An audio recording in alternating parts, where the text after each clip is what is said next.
Europa লিগের সেমিফাইনালে যেতে কঠিন সমীকরণ নিয়ে রাতে আতালান্তার মুখোমুখি হবে লিভারপুল। লেভারকুসেনের প্রতিপক্ষ ওয়েস্ট হ্যাম ইউনাইটেড।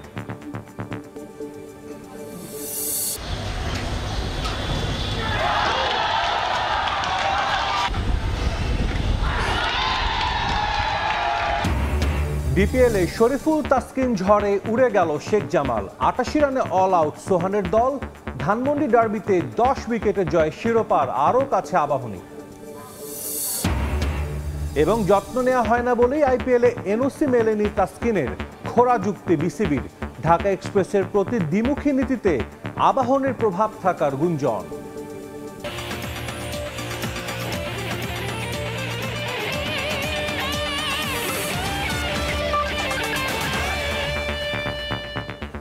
বিশ্বের নানা প্রান্তের খেলাধুলার খবর নিয়ে আমাদের নিয়মিত আয়োজন খেলার সময়। আর এই আয়োজনে আপনাদের সঙ্গে আছে আমি সাজিদ মুস্তাহিদ। বিপিএলের খবর, আবাহনীর কাছে বিধ্বস্ত শেখ জামাল ধানমন্ডি ক্লাব। ১১তম রাউন্ডের ম্যাচে আকাশিনীদের কাছে ১০ উইকেটে হার অভিজাত পাড়ার ক্লাবটির। মিরপুরে টস হেরে ব্যাট করতে নামা জামালের শুরুটা দুঃস্বপ্নের মতো। শরীফুল, সাকিব, তাসকিন ঝড়ে এলোমেলো টপ অর্ডার। ব্যর্থ সোহান, রাব্বি, জিয়ারা। দলের পক্ষে সর্বোচ্চ ২৩ রান করেন ওপেনার সৈকত আলী। শরীফুলের শিকার ৪ উইকেট। তাসকিন, তানভীর দুজনেই নেন ২টি করে উইকেট। জামাল অল আউট হয় ৮৮ রানে। ৮৯ রানের মামুলি টার্গেটে ব্যাট করতে নেমে নাইম শেখের 50-তে কোনো উইকেট না খুইয়েই লক্ষ্যে পৌঁছে যায় আবাহনী।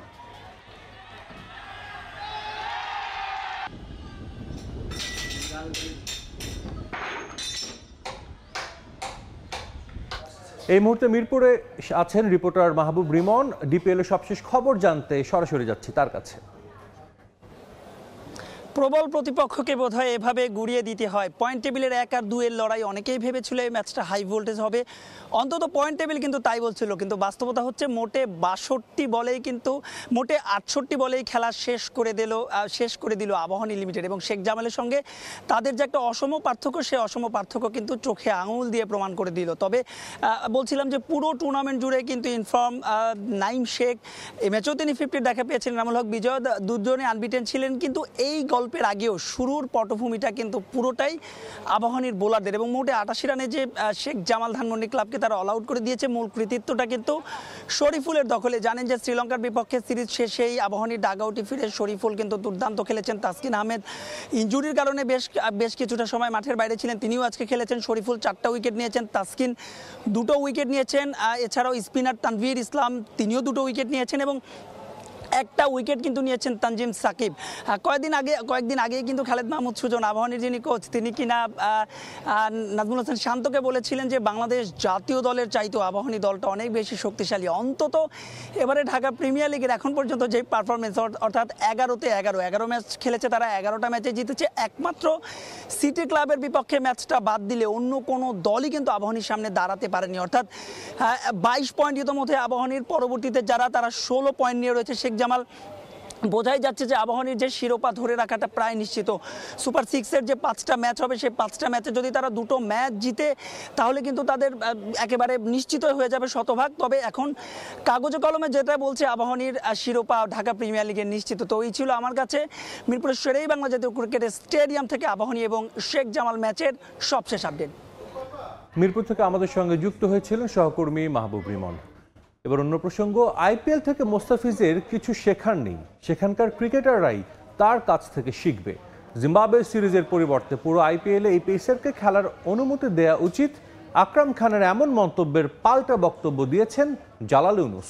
ক্রিকেট অপারেশনস চেয়ারম্যান বলেন, বিশ্বকাপের আগে ওয়ার্কলোড ম্যানেজমেন্টের জন্যই ফিসকে দেশে ফেরানো হচ্ছে। তিনি আরও জানান, 21 এপ্রিল রাতে ঢাকায় আসবেন হেড কোচ চন্ডিকা হাথুর সিংহে। তবে তামিম ইকবালের জাতীয় দলে ফেরা প্রসঙ্গে স্পষ্ট করে কিছুই বলেননি জালাল ইউনুস। ওটার চেয়ে কিন্তু আপনার আইপিএল স্ট্রেন্থ কিন্তু অনেক বেশি। তো আমার মনে হয় ওখানে হলেও he can learn lot of things. মুস্তাফিজকে আইপিএলে খেলে এখনো শেখার কিছু নাই। মুস্তাফিজের লার্নিং প্রসেস ওভার, বরঞ্চ মুস্তাফিজের থেকে শিখতে পারে ওখানে আইপিএলে অনেক প্লেয়াররা। বাংলাদেশের কোনো বেনিফিট হবে না, এটা মুস্তাফিজের কাছে থেকে অন্যদের বেনিফিট হবে। মুস্তাফিজকে দেশে ফিরানো মানেই যে আমরা জিম্বাবুয়ে সিরিজকে খেলাবো তা না। তাকে ওয়ার্কলোড দিব, প্রেশার কমাবো, দলের সাথে থাকবে। যাওয়ার আগে তো তাকে he has to be fit, physically fit. Exhausted হয়ে গেলে তো সে তো ডেলিভার করবে না। তাহলে আমার কি দরকার? আই নিড হিম, আমাকে তো সে যাতে ফ্রেশ মুস্তাফিজ চাই। পাকিস্তানের বিপক্ষে আসন্ন টি-20 সিরিজের জন্য আনকোরা এক দল ঘোষণা করেছে নিউজিল্যান্ড ক্রিকেট বোর্ড। প্রথম সারির বেশিরভাগ ক্রিকেটার ওই সময় খেলবেন আইপিএলে। বিশ্বের সবচেয়ে বড় ফ্র্যাঞ্চাইজি টুর্নামেন্টকে কিউইরা দিচ্ছে বাড়তি গুরুত্ব, কিন্তু টাইগারদের ক্ষেত্রে চিত্রটা ভিন্ন। আমাদের প্লেয়ারদের মধ্যে লিমিটেশন আছে, এই লিমিটেশনটা আমাদের তো লুক আফটার করতে হবে তাদের জন্য।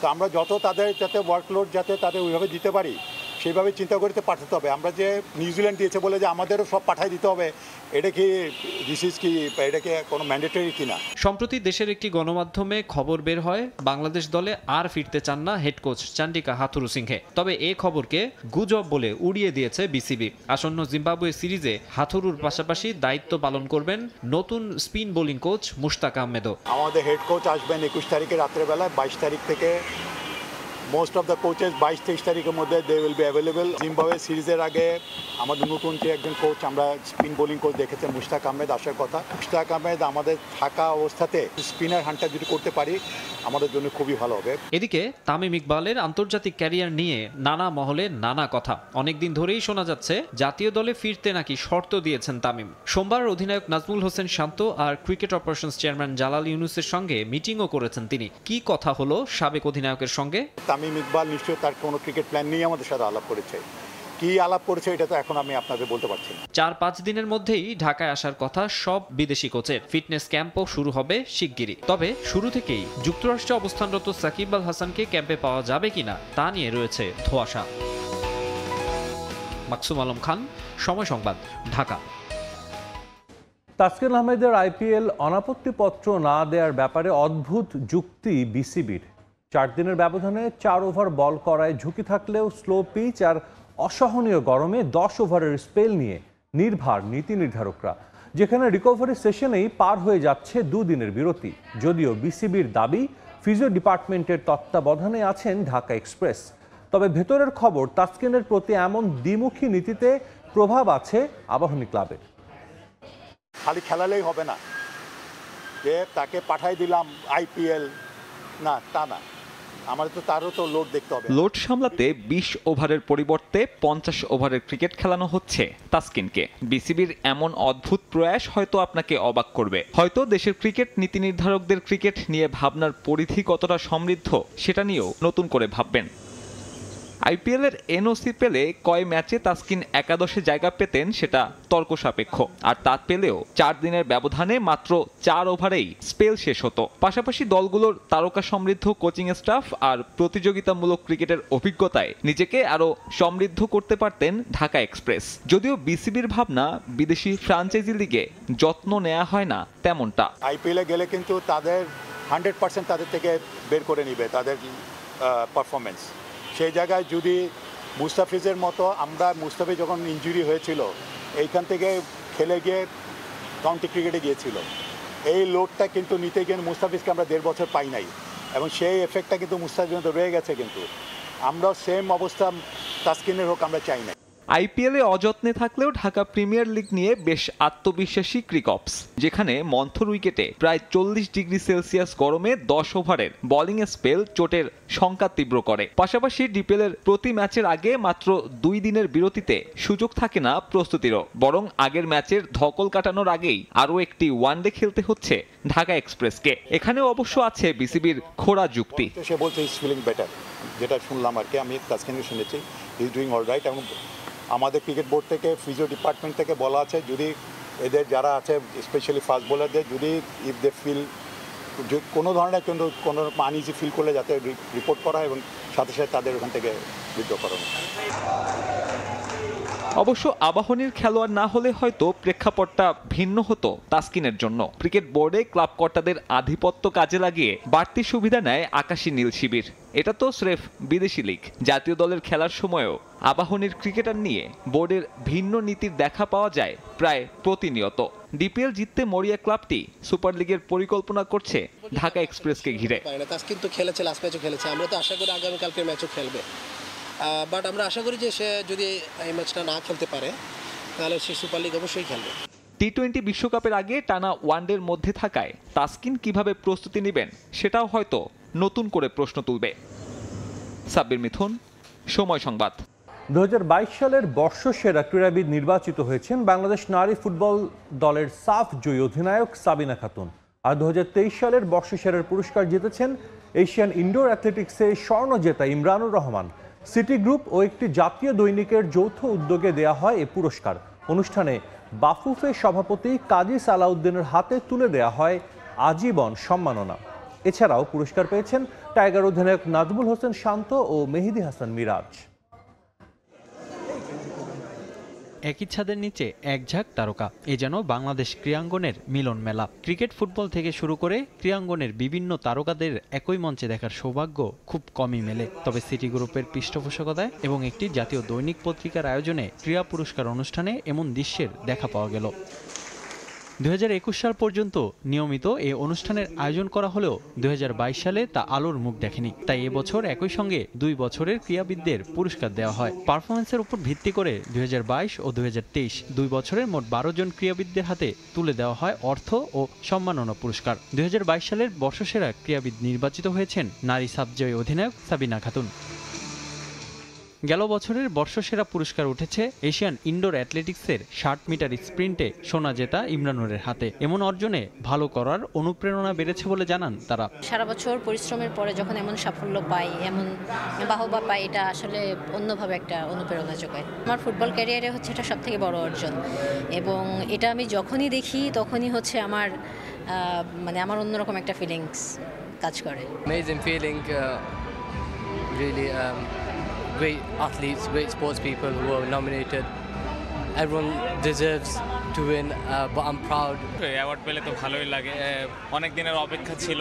সবসময় টিভিতে বা সোশ্যাল মিডিয়ায় দেখতাম যে ধরনের অ্যাওয়ার্ড শো হচ্ছে, বাট কখনো পাওয়া হয়নি। তো এবছর পেয়ে খুবই ভালো লাগছে। প্রতি বছরই খেলোয়াড়দের পাশাপাশি বাংলাদেশের ক্রীড়াঙ্গনে অবদান রাখা ব্যক্তিদের দেওয়া হয় আজীবন সম্মাননা পুরস্কার। এবার সে সম্মাননা তুলে দেওয়া হয়েছে বাফুফে সভাপতি কাজী সালাউদ্দিনের হাতে। অন্য সবকিছুর চেয়ে এই সম্মাননা নাকি ভিন্ন তার কাছে।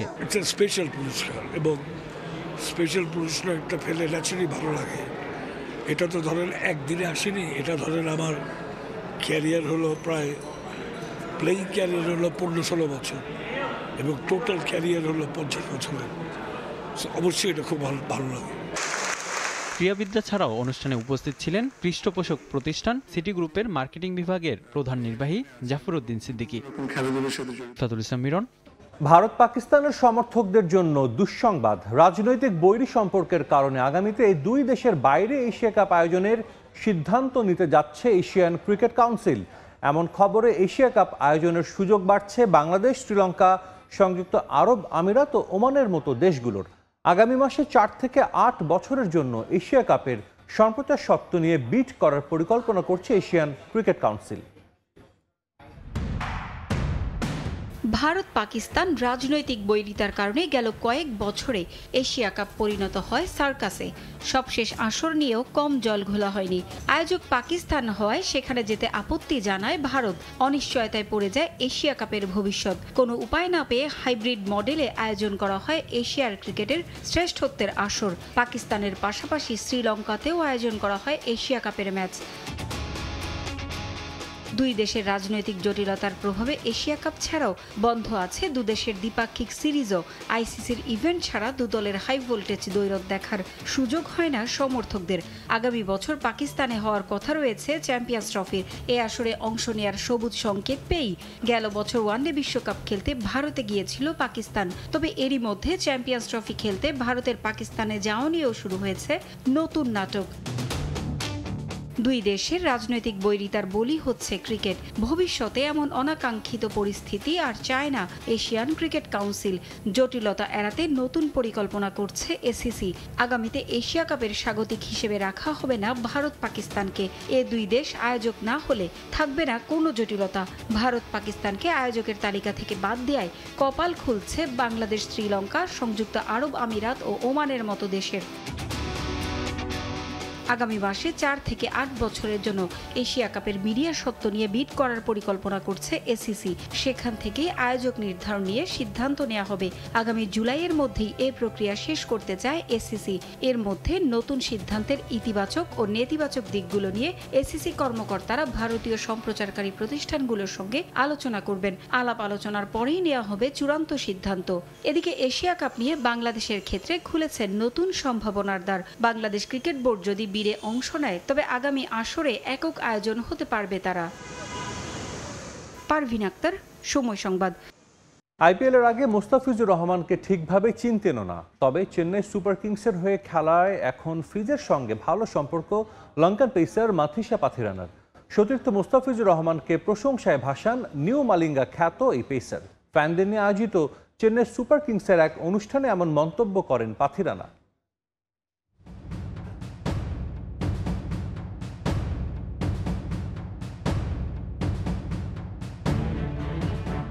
সম্প্রতি বাংলাদেশ শ্রীলঙ্কা ম্যাচ মানে চরম উত্তেজনা। দু দলের লড়াইয়ের উত্তেজনা ছড়িয়ে পড়ে সমর্থক থেকে মাঠের ক্রিকেটারদের মাঝেও। নাগিন ডান্স থেকে টাইমড আউট সেলিব্রেশন, কি না হয় বাংলাদেশ শ্রীলঙ্কা লড়াইয়ে।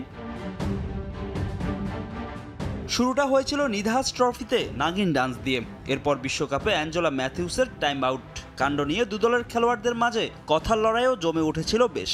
আর সবশেষ দ্বিপাক্ষিক সিরিজে এই দুই দলের লড়াইয়ের উত্তাপ পেয়েছিল ভিন্ন মাত্রা।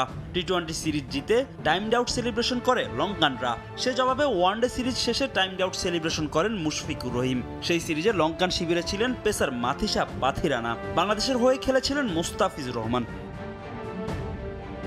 দুই প্রতিদ্বন্দ্বী এক হয়েছেন আইপিএলের চেন্নাই শিবিরে। চলমান আসরে চেন্নাই সুপার কিংসের পেস অ্যাটাক সামলাচ্ছেন পাথিরানা ও মুস্তাফিজ। ফিজ ও নিউ মালিঙ্গা এখন পর্যন্ত চেন্নাই জার্সিতে তুলে নিয়েছেন 18টি উইকেট, যার 10টি পেয়েছেন ফিজ। ডেথ ওভারে এই ডুওকে বেশ ভালোভাবে কাজে লাগাচ্ছে ধোনির চেন্নাই। অথচ এক অনুষ্ঠানে মুস্তাফিজকে না চেনার কথা জানান লঙ্কান পেস সেন্সেশন পাথিরানা। বাংলাদেশের ক্রিকেটারদের সঙ্গে লঙ্কান ক্রিকেটারদের সম্পর্কের প্রসঙ্গ টেনে সিএসকে শিবিরে ফিজের সঙ্গে পাথিরানার বন্ধুত্ব জমে উঠেছে কিনা উপস্থাপকের এমন প্রশ্নের জবাবে আইপিএলের আগে কাটার মাস্টারকে না চেনার কথা জানান পাথিরানা। সত্যি কথা বলতে চেন্নাই সুপার কিংসে আসার আগে আমি মুস্তাফিজকে চিনতাম না, তার সঙ্গে আমার কখনো কথা হয়নি, কিন্তু এখন মনে হয় সে খুব ভালো মানুষ। প্লেয়ারদের সঙ্গে ফ্যানদের মিট অ্যান্ড গ্রিট অনুষ্ঠানে আরও উপস্থিত ছিলেন ঋতুরাজ গায়কোয়াড় ও শুভম দুবে। চলমান আইপিএলে বেশ ভালো সময় পার করছেন এই তিন ক্রিকেটার। সেই সঙ্গে দারুণ ছন্দে আছে তাদের দল চেন্নাই সুপার কিংস। 6 ম্যাচে 8 পয়েন্ট নিয়ে টেবিলের 3-এ আছে চেন্নাই। ফাহিম ইসলাম, সময় সংবাদ। বিশ্বের সর্ববৃহৎ ফুটবল টুর্নামেন্ট হিসেবে বঙ্গবন্ধু এবং বঙ্গমাতা গোল্ড কাপের নাম শিগগিরই উঠবে গিনেস বুক অফ ওয়ার্ল্ড রেকর্ডসে। 20 তারিখের ফাইনালের আগে আয়োজিত এক সংবাদ সম্মেলনে এই আশা ব্যক্ত করেছেন প্রাথমিক ও গণশিক্ষা প্রতিমন্ত্রী রুমানা আলী। এছাড়াও শিশুদের খেলাধুলার জন্য রাজধানীর 3000 শিক্ষা প্রতিষ্ঠানের মাঠ সংস্কার করার প্রতিশ্রুতি দেন প্রতিমন্ত্রী।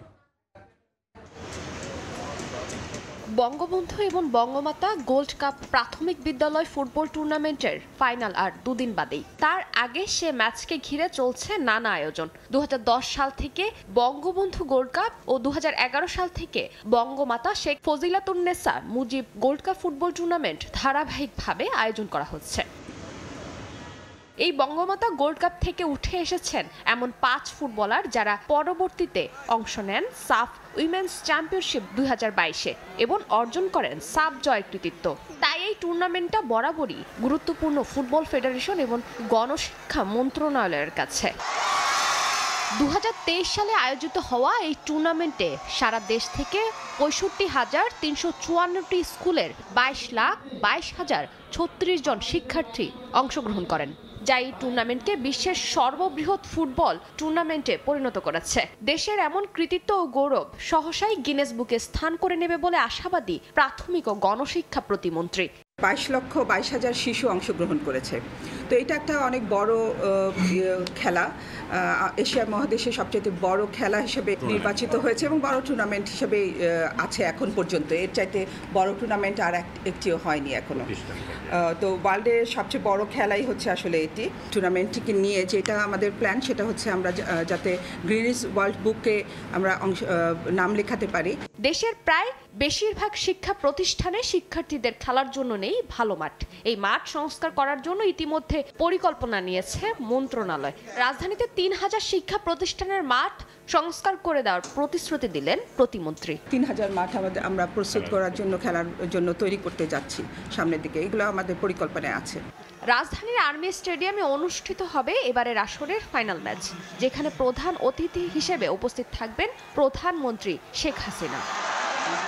ফারজানা জাহান প্রিয়া, সময় সংবাদ, ঢাকা। খেলার সময় শীর্ষ সংবাদগুলো জানিয়ে দিচ্ছে আরেকবার। ডিপিএলে শরীফুল তাসকিন ঝড়ে উড়ে গেল শেখ জামাল, ৮৮ রানে অল আউট। সোহানের দল ধানমন্ডি ডার্বিতে 10 উইকেটের জয়, শিরোপার আরও কাছে আবাহনী। এবং যত্ন নেওয়া হয় না বলে আইপিএলে এনওসি মেলেনি তাসকিনের, খোরা যুক্তি বিসিবির। ঢাকা এক্সপ্রেসের প্রতি দ্বিমুখী নীতিতে আবাহনীর প্রভাব থাকার গুঞ্জন।